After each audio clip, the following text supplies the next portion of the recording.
Welcome to the next episode of Our Family Stories, a podcast based off the family stories that we collect at Global Peace Women.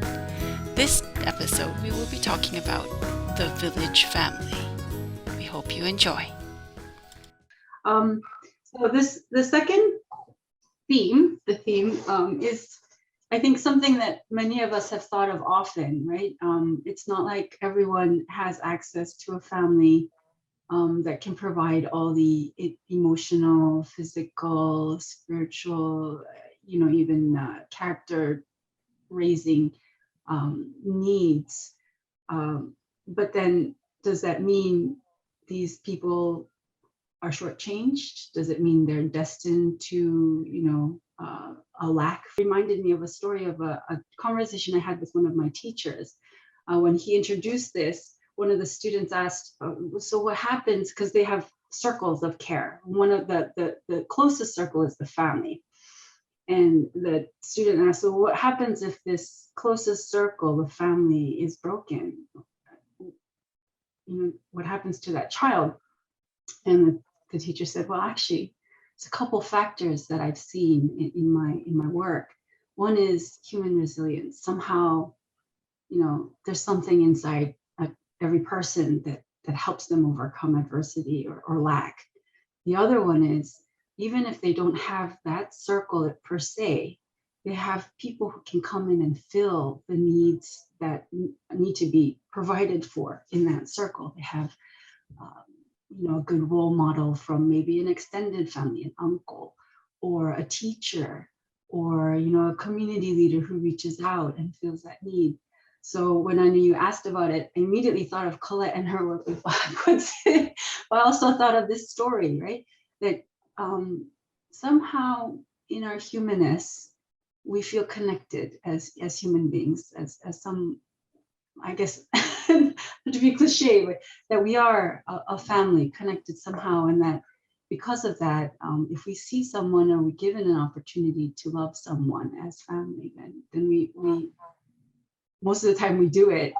And because of that, even if our immediate mesosystem breaks down, somehow there are other people that can fill it. And when we get that opportunity, it's good to fill it. So I'm going to show a short film, short video. This came from the GPC. Quality is not so great, but it's from Hope Kemigisha. I call it the chicken story, but it kind of captures this extended family, right? That somehow there are chances that we can care for each other, and it makes all the difference in the world. So, wow. Okay, let me quick share it.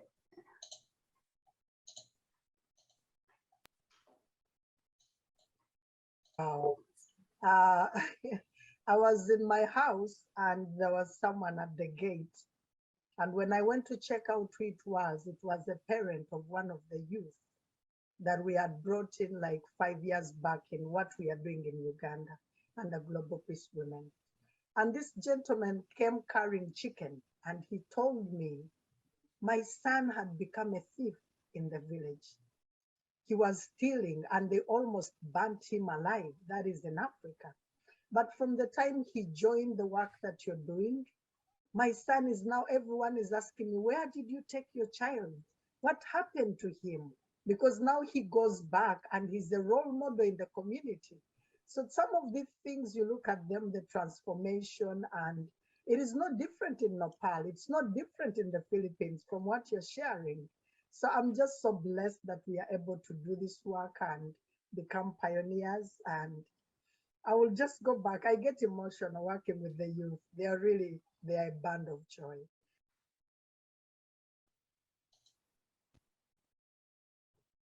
Chicken story.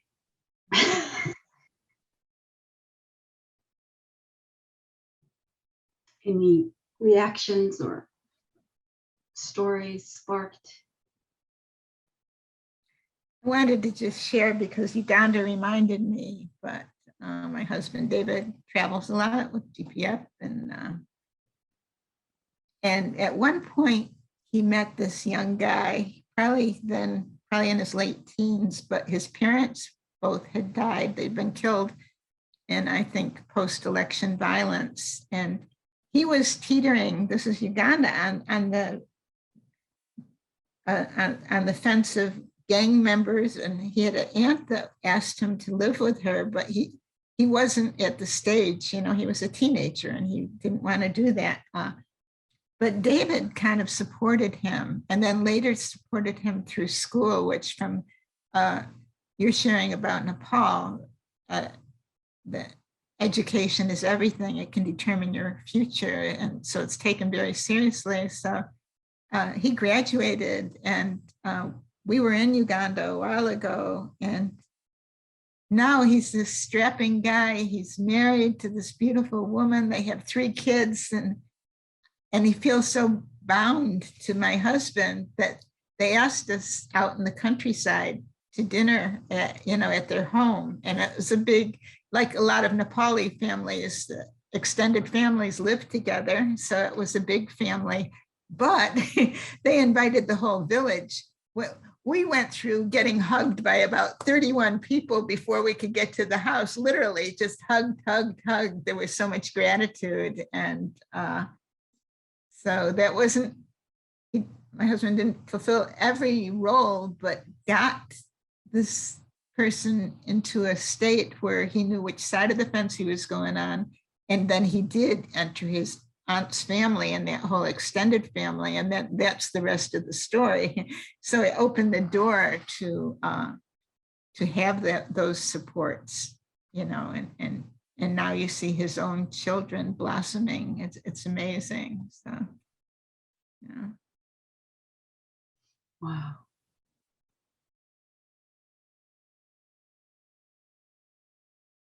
Sometimes it doesn't sound like a moment. It sounds like a moment that led to a lifetime. Yeah. Well, sometimes the right time, right place, you know. But no, I'll let other people share. There is a Bob Woodson Group that ended up being a model for, like you explained later, it could be exported, and it has been, and it's touched the lives of a lot of kids. I'd really like to hear from you guys. Shraddha, if you have something, and then I want to hear this Bob Woodson story. Yeah, I think I shared this one with Hanako also, but the orphanage one, it was, I was thinking of that. So on that orphanage, what they have is they have created a family of their own. So even though they don't have the parents, their friends are like their family. And the older girls who are there, they are like the mothers who cook for them, who cook for the boys. Yeah. And yes, and the younger boys, they do the other household work, like cleaning and painting the rooms. Yeah, and I was really moved by it, because we usually think that orphanages have like a strict hostel warden thing, where they have to be on schedule, and they just have this fixed schedule. But on that orphanage, they were so free, they could do their own work, and they had created their own family. So that was nice. And it was also more moving to know that on someone's birthday, they wouldn't cook on the gas stoves, but they would make their own fire and then cook the traditional way. They told me they would make milk pudding. I think that is it, the translation in English. So they make that in birthdays with everyone in a big wok, I think. So like that. So that was nice, and I was thinking of that, to have a family, no, not related by blood, but different family that makes one feel like home. So that is nice. Please, Shraddha, you have one? Thank you.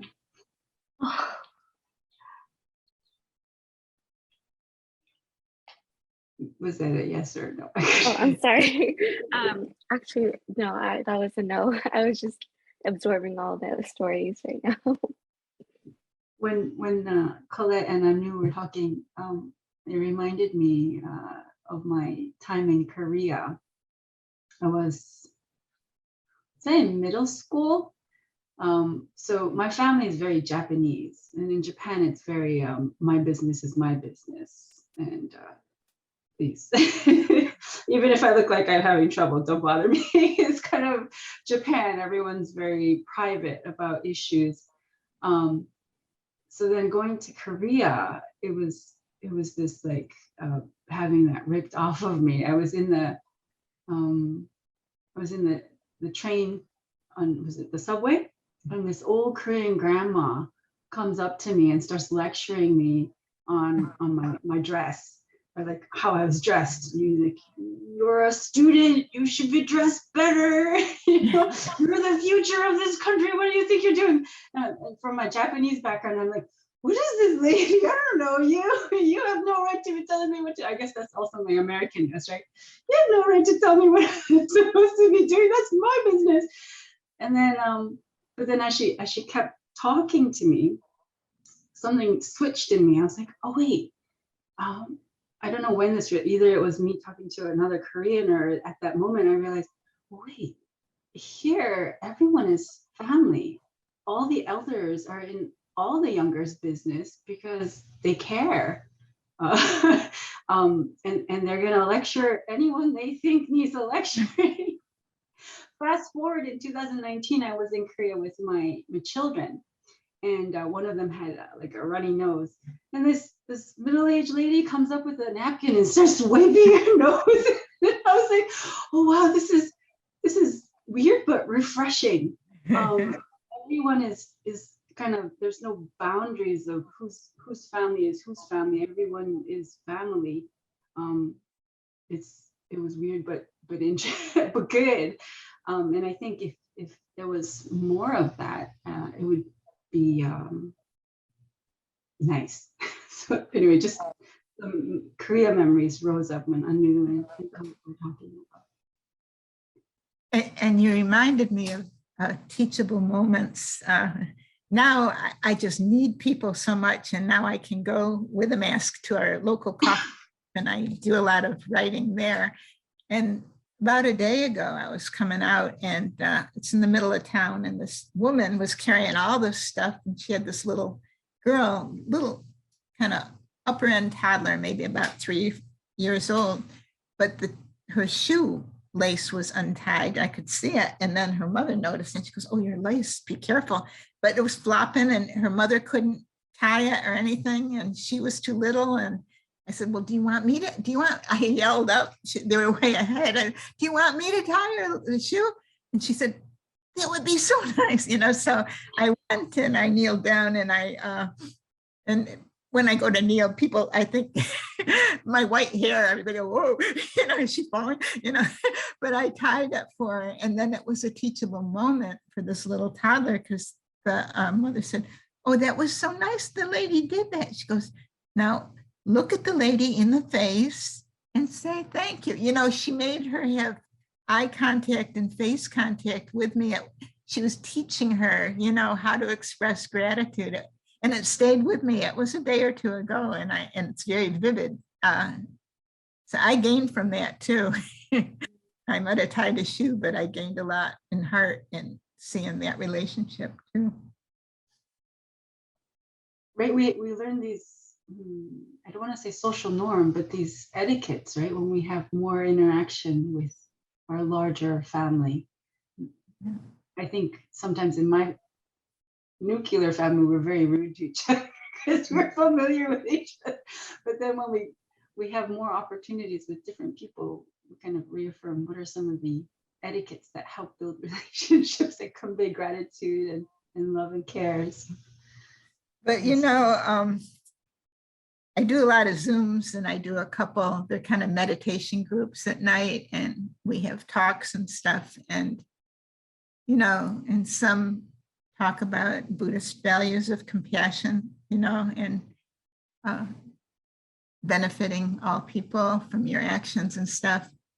But more than once, it's come down to exactly what you're saying, Hanneke. Sometimes the big battleground are the people closest to you.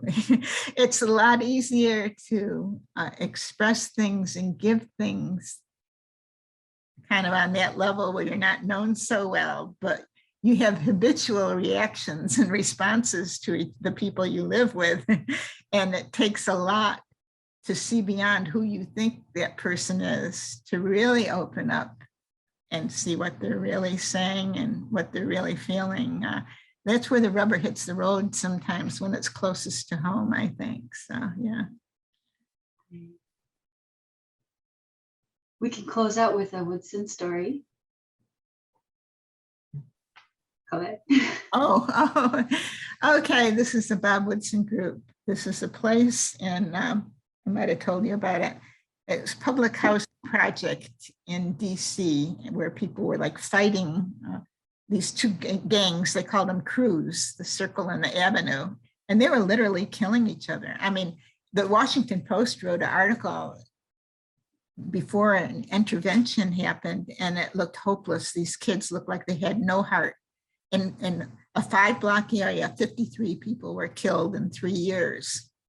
And the last one was a 12-year-old. They found his body in a ravine, frozen in a ravine in the winter. And these men came together. They called themselves the Alliance of Concerned Men. And they said, we've got to go in there. And they went to Bob and tried to meet and to talk with him about a way to approach it. But they had grown up around that area. They knew it. They were the firsthand, shared the same zip code. And they started meeting him. And the kids, like with Leon that I talked about earlier, they recognized their authenticity because they were risking themselves. They were walking the streets, reaching out to those kids day after day. So they agreed, the leadership agreed. And after a series of meetings at Bob's office, they agreed to call a truce. And then they brought in these opportunities. But what the men offered, that group of Alliance of Concerned Men, were surrogate fathers.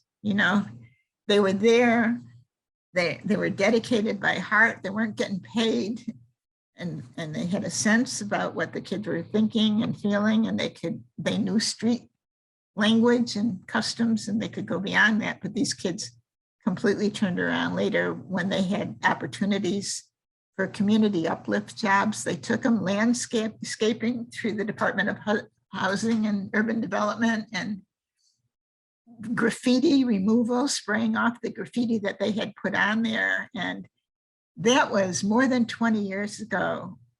And at the Woodson Center's 40th anniversary, one of them came back, well, they're all in contact with Bob through the years, but he's a parent of, I think, 5 kids. He married the leader of the girl gang there, and they work, he's an official with a government agency, and just the transformation. He came back just to give his gratitude publicly to Bob. So that, the surrogate parenting, even the gang membership, you see, there's a yearning for the things that families provide. They provide a sense of identity and belonging, even authority, and even discipline or rules of behavior. They did it in a kind of a flip dark version of the, because they needed that. But when they got the real thing, they turned around, and that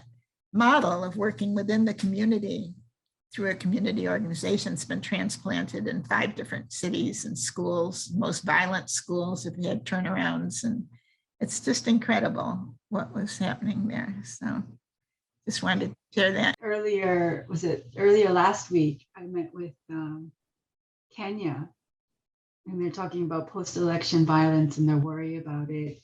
And, when I hear about what Bob Woodson did and how it's the local leadership, and it's superseding gang families for these alternative models of enriching family.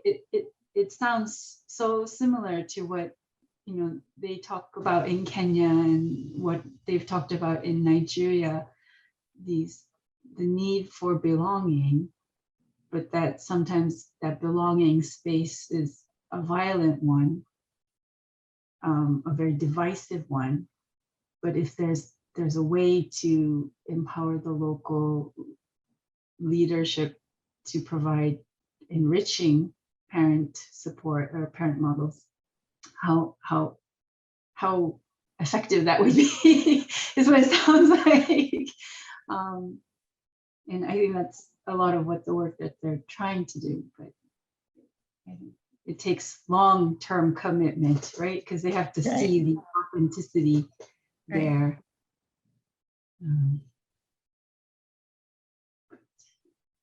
Yeah. How can we, yeah, I promised myself I wouldn't move into like, what should we do? Oh, what can we do? To empower more local leaders like that. You know, it's not that they need a degree or lots of money. It sounds like all they need is heart and to be present consistently. Yeah, long-term and 24-hour presence availability, that makes a difference. So. I think there's a formula there. Right, that's what parenthood is. I'm there forever, always, even if you can't see me, even if you don't want me. I just talked to a mom the other day. What do you do when your son says, I hate you and I don't want you as my mom? I said, you tell them that's not for them to decide. You already decided. You're their mom. You love them. You're going to be there. And whether they like it or not, that's not their choice. And she's like, oh. Yeah. Okay. Well, thank you, ladies. Quick closing, anyone? And then we could close today's session. We went a little over. Any final thoughts on today? Silent servers and surrogate families. I think very oddly intertwined, two themes. Yeah, I think I am just trying to soak it all in, the kind of conversations we had and the stories we shared. So Me too. No, I was just amazed at how we would share one story, but then another person would automatically think of their own story while one person is still in the middle of their story. And it's just like an endless pattern of stories and stories and stories. And it's hard to find a stopping point, but I guess that's what keeps us wanting more for the future sessions and meetings. Yeah, it was like Anu, I'm also absorbing all the stories today. Thank you for sharing them, by the way. Thank you. Colette, guest of honor, please close us out. I don't know how to close you out. Come again. Pardon? Yeah. And I'll say, you know, world peace does begin with the family, and it also is possible beginning person to person, because that's when the labels drop. That's when the walls come down. When a person looks at another person, it's different than all that synthetic division. And this is one, I might have shared this with you, but it really was powerful for me. Carl Sagan, who's a writer and scientist, wrote this piece and actually spoke the piece once. If you Google pale blue dot, it's Carl Sagan and the pale blue dot. And someone, when one of our space shuttles was going, or satellites, had a camera, and after it had gone way away from the Earth, someone said, could you point it back at the Earth? And when they did, the Earth was just this pale blue dot. And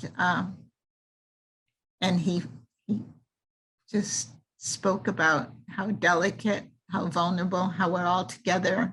And one phrase that kind of put things like Ukraine and everything into perspective that he said way back then was, what we do to each other, and what we do to be a momentary master of a tiny speck on this pale blue dot, and to put it all in perspective, because it's a vulnerable earth and we're all together on it. And it's a beautiful earth too. So just wherever you go today, look for one element of little flowers are coming out here in Virginia, but something in nature that expresses love. And it doesn't know if it's ever going to be seen by a human being or anything, but it gives its fullest, its complete correct pattern of its petals or whatever. It's because it's a gift of love. So it's all around us. I love the story of Leroy, because what struck me was you see the human for who they are, right? Never mind all the other stuff that they're trying to front, but if you see them for who they are, then these walls that you're talking about come down. Then there's a common space of care. Then that's where the miracles that you're talking about happen. So I really hope I can do more of that today and going forward. I knew you had one more thing. Well, I was just commenting. That is so wise, and and that kind of related to what is happening currently. So that was very wise. Yeah, someone just wrote an editorial on Ukraine, a Russian soldier that was wounded, and 2 Ukrainian older women found him and gave him something to eat. And there was a cell phone so he could call back home or something. And he was just crying out of gratitude. And it's beyond the uniforms, beyond the weapons, beyond what side.